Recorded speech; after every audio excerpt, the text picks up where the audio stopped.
dhalinyaroy yaynu isu iman kuwaanu ku korinay baatihiin kuwaanu ugu shaqaynay baatihiin kuwaanu jaamacadaha kaga saaray baatihiin xaraashku waa furaa markaad iskuulada dhiganayseen waana joognay hooyooyinkiin baa nala fadhiyey maana siiya waxaanu kaa codsanaynaa gudoomiye waxaanu kaa codsanaynaa in cali xiiray waxaanu kaa codsanaynaa inaadan warhayn waa ognahay inaad warqad nooga soo saartid caddayna inaan la wareejin suuqa hooyooyin hanugu soo xadgudbinina xadgudubka ma fiicne magaaladu waa ballaaran tahay guryo dawlad hoose dawladii hore ay lahayd baa yaala haddii loo dhisayo lagu wareejinayo loo dhisayo annagoo ah islaamihii ku shaqaysan jiray suuq yare ku yaalay iftin haddana ah goljanno xaafadda afarta xaafadood ba ka adeegtaan iyagu iska leeyihiin aanan cid u ogolayn kale leenahayna jagadana iibsanay DRC-na noo dhistay waxaanu doonaynaa inaan suuqa iyaga waxa aanu maqlaynaa waa la bixiyey cid aan shaqo ku lahayn baa la siiyey manaasibna ku ahayn annagaa iska leh cidna uma ogolin cidna naguma soo doonan karto golaha deegaanka haddii uu ka soo baxay warkaasina iyo haddii laga sameeyaba waxaanu leenahay annagaa iska leh cidna uma ogolin waxaanu leenahay annaga ha naloo dayactiro ninkii wax noo qabanaya laakiin cid kale yaa naloo keenin mana daynayno ciddii noogu timaada ammaan ha naloo siiyo suuqayaga dhallinyaradu yay nagu soo xadgudbin warka aan maqlaynaa waa saas laakiin waxaan leenahay dawladdu hadday wax noo qaban karto waxa nooga qabato waxa weeye waxaan noo dhistay DRC dhismaha naga xumaaday dhisma xumalaasay ku dayacan yahay dayaca kaasaa u keenay waana fadhinaa kamana tagin 15 sano fadhinaa kamana aanu guurin isagoo saasaanu degannahay waxaan leenahay gurigayaga inaan cidna nala ka siin cid aanu ogolahay ma jirto kuwa kastaba olaha deegaanka waxaan ka codsanaynaa guriga annaga in wax nala ka qabto laakiin aan cid kale nala ka siin waxa weeye anagu waxaan nahay cashuur bixiye haddana waa nala ka qaadaa hadhowna diyaar baan u nahay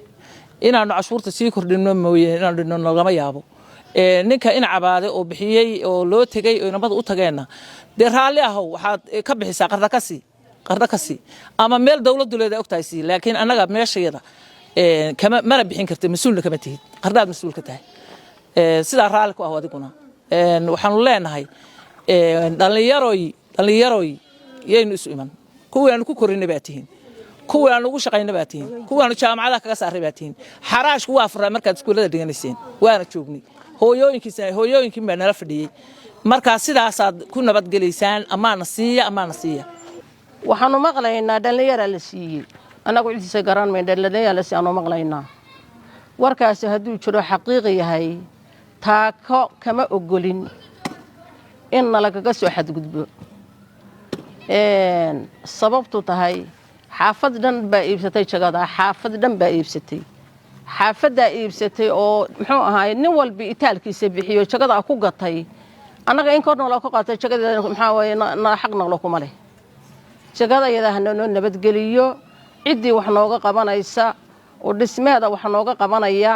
diyaar baanu u nahay waana la sugaynaa nalama oran karo dhalinyara qaadatay ama cid baa korka ka qaadan lama oran karo taa ka in la egna kama ogolin jagada noo nabadgeliyo waxa weeye marka waxaanu codsanaynaa gudoomiyaha ka codsanaynaa dawladda ka codsanaynaa in naloo dhiso booskayaga si fiican naloo ku dhiso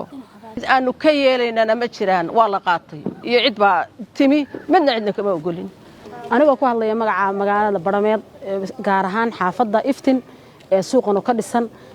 kana ah qolyihii ka shaqaysanayay oo dumaradii ku shaqaysanayay muddada dheer waxaan codsanayaa oo codsi aan wataa barnaamijka la leeyahay suuqan in loo wareejiyo urur dhalinyaro ah waxaan leeyahay ururka dhalinyarada loo wareejiyay oo adigu aadan macnihii la leeyahay golaha qaybtiis golaha dawladda hoose baa qayb ahaan ay wareejisay gurigan waxaan codsanaynaa suuqayaga in loo daayo xildhibaano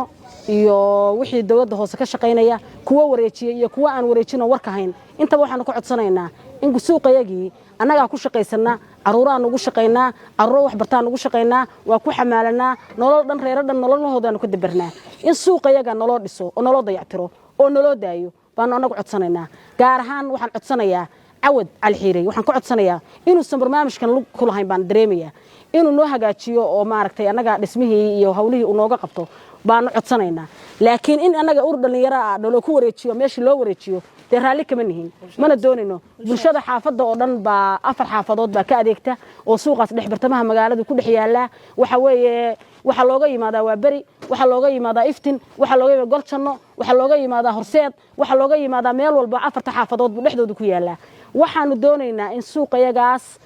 in naloo dayactiro oo naloo daayo oo naloo dayactiro haddii ur dhalinyaro la siiyeyna dee urka dhalinyarada oo la siiyey waxaanu dhalinyarada laftigeeda ka codsanaynaa hooyooyin ha nagu soo xadgudbinina xadgudubka ma fiicne magaaladu waa balaaran tahay guryo dawlad hoose dawladii hore ay lahayd baa yaala haddii loo dhisayo lagu wareejinayo loo dhisayo annaga suuqaas waxaa dibadda nooga soo saaray waa dayaca dhismo xumada heshay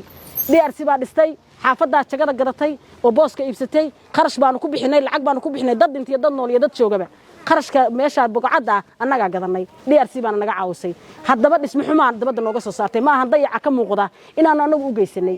waxa u geystay waa dhismo xumo dhismo xumadii baa dibadda markii caruurihii dhagax iyo waxa la dhacay meesha dhismo xumo ay keentay wax badanna waxaanu dawladda hoose aanu lahayn hana loo dhiso meeshaas hadday haayad tahay iyo hadday dawlad hoose tahay iyo haddii degmo tahay intaba waxaanu ka codsanaynaa in suuqa naloo dhiso waxaan ka hadlayaa suuqa suuq yare iftiin waxaanu nahay hooyooyinkii kow curiyey bugcadda iibsaday DRC u dhistay waxaanu maqalay suuqii waa la idinka kor qaaday dad aan maxay haytaayay war shaqo ku lahayn dad aan maxay haytaayay ku ganacsan ayaa maamul yiri waa maamul ayaa kor idinka qaaday dhalinyaro la siiyay dhalinyaradu waa dhalinyaradayadii waa kuwii aanu dhalay waa kuwii aanu soo korinay waa kuwii aanu ku korinaynay meesha jaamacad iyo iskuulba kaga saarnay inay kaaya isku dhiftaan maanta ubadkayagii dee ma dhici karto waxaanu leenahay guddoomiyeyaasha suuqa in naloo dhisaanu sugaynay itaal baanu u weynay in naloo dhisaanu sugaynay in nala ka kor qaado oo xoog naloo sheegto ma aanu malaynayn cashuurtana waanu bixinaa haddana haddii ay naloo hagaajiyo oo waanu maxay haytaay sii kordhinaynaa awalna waanu fadhinay haddana kuma tala jirno inaanu ka kacno ubad baanu ku korinaa sirqooyin baanu ku korinaa dad maataa baanu haysanaa maataanu nahay waxa weeyaan nin guddoomiye waxaanu kaa codsanaynaa in cali xiiray waxaanu kaa codsanaynaa inaadan warhayn waa ognahay inaad warqad nooga soo saartid caddayna inaan la wareejin suuqa baanu kaa codsanaynaa soo dhaweyntii madaxa sababta bixinta iyo madaxweynaha dawladda Puntland mudane Siciid Cabdullaahi Dani waad aragtaan oo si fiican oo farxad leh baa dadku u joogaan hadda waxaana soo gaaray madaxweyne Dani dadku si fiican baa loo soo dhaweeyay dadka reer Puntland reer Jubbaland oo dhan waxay diyaar u yihiin inay soo dhaweeyaan madaxa kala duwan oo horeeya madaxweynaha dawladda Puntland waxaa leenahay soo dhawaada Ismaaciil Kaafiso waa la socday madaxweynihii hore senator Faroole isaguna waa la socday senator kale siyaasiyiin hay'ad isaguna waxa kale oo yimi ra'iisul wasaare hore Khayre Xasan Cali Khayre hadda waxa mar dhow imaanaya ra'iisul wasaare Roble iyo ra'iisul wasaare Saacid dadka Soomaali soo xukumay maanta waa Kismaayo